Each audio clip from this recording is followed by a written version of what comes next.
para tayo magpapawis. Kasama natin ngayon ang aking kamarad na si Brad Jorin. Gusto niya daw masubukan ang 1/4 ng lakas ng dilubyo. Maglalay sparring kami ngayon.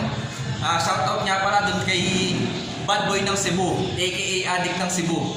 Huwag mo na labanan si Rob Moya, takina, ako na lang labanan mo. Hindi mo mananalo sa kampaw na yan, kita mo isang biro mo lang, balik na agad. Ako na lang labanan mo, Addict ng Cebu, hintayin ko sagot mo. Sige, apa?